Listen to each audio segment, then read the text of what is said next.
तीन जादुई फौजी। बॉर्डर के पास एक गांव था। गांव से 2 किलोमीटर दूर एक बहुत बड़ा घना जंगल था जहां पर बॉर्डर था। उस जंगल की रक्षा के लिए बॉर्डर पर 3 फौजियों को तैनात किया गया था। वो जंगल हजारों साल पुराना था। उस जंगल में बहुत ही खूंखार जानवर रहते थे। गांव वालों का मानना था कि जंगल की रक्षा स्वयं जंगल देवता करते हैं। वो तीनों फौजी दिन रात ड्यूटी करके बॉर्डर और जंगल की रक्षा करते थे। जंगल बहुत घना था, इसलिए हमेशा आतंकवादियों का खतरा बना रहता था। 3 फौजियों को बॉर्डर पर अलग अलग जगह तैनात किया गया था। वो तीनों पिछले 10 सालों से यहाँ पर ड्यूटी कर रहे थे। तीनों फौजियों की देशभक्ति और जंगल की रक्षा देखकर वन देवता बहुत प्रसन्न हो जाते हैं और एक दिन वन देवता अपनी वन देवी से कहते हैं, देवी, ये तीनों फौजी पिछले 10 सालों से हमारे जंगल की रक्षा कर रहे हैं।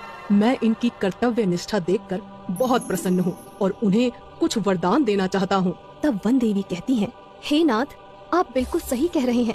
तीनों फौजियों को वरदान जरूर मिलना चाहिए। वन देवता कहते हैं, तो फिर ठीक है देवी, मैं आज ही उन तीनों फौजियों से उनकी इच्छा पूछता हूँ और उन्हें इच्छा अनुसार वरदान देता हूँ।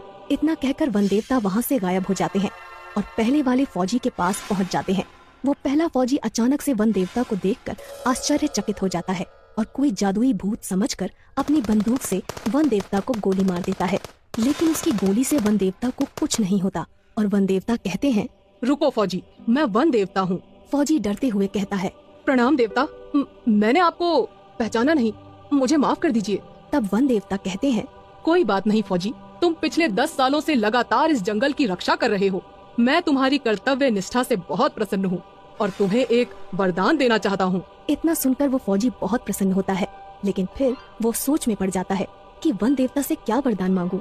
मुझे सोना चांदी मांगना चाहिए, लेकिन भला मैं सोना चांदी का करूँगा क्या? वैसे भी मेरी उम्र रिटायरमेंट होने को है। तब वन देवता कहते हैं, क्या सोच रहे हो फौजी? तुम जो भी वरदान मांगोगे मैं तुम्हारी इच्छा अवश्य पूरी करूँगा। तब वो फौजी कहता है, वन देवता, मैं सोच रहा हूँ क्या वरदान मांगू। तब वन देवता कहते हैं, मुझे कोई जल्दी नहीं है, तुम चाहो तो अच्छी तरह से सोचकर वरदान मांग सकते हो। तब तक के लिए मैं चलता हूँ। इतना कहकर वन देवता अंतर ध्यान हो जाते हैं।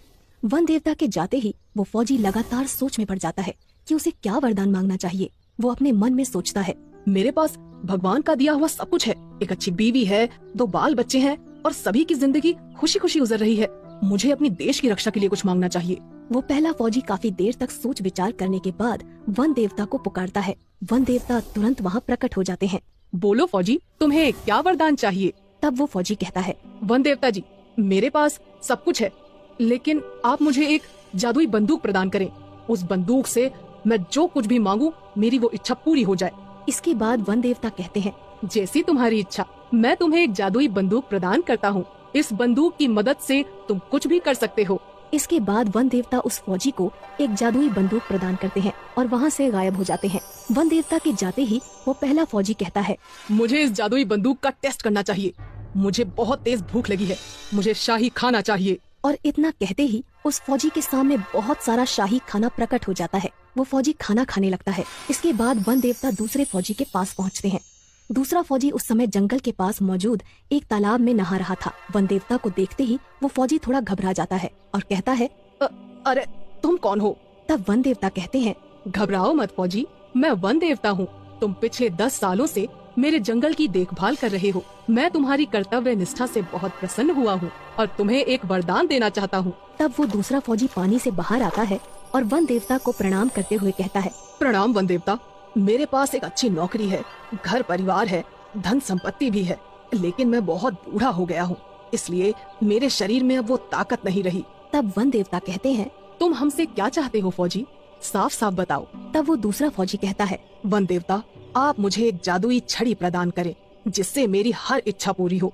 वन देवता अपने जादू से एक जादुई छड़ी उस फौजी को दे देते हैं और वहाँ से गायब हो जाते हैं। जादुई छड़ी पाकर दूसरा फौजी बहुत खुश होता है और जादुई छड़ी से कहता है, हे जादुई छड़ी, मुझे फिर से जवान कर दो।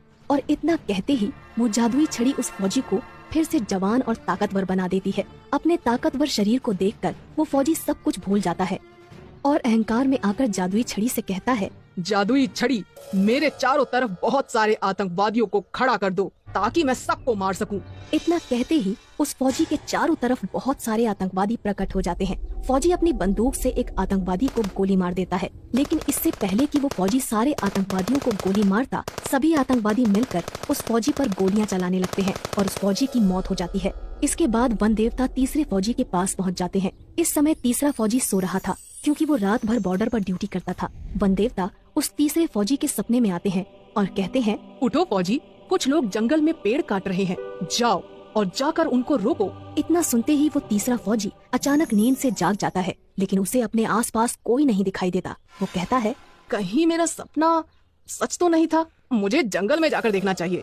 वो फौजी तुरंत अपनी बंदूक उठाकर अपने इलाके में छानबीन करने के लिए जंगल में निकल पड़ता है। तभी उसे सामने दो लोग पेड़ काटते हुए दिखाई देते हैं।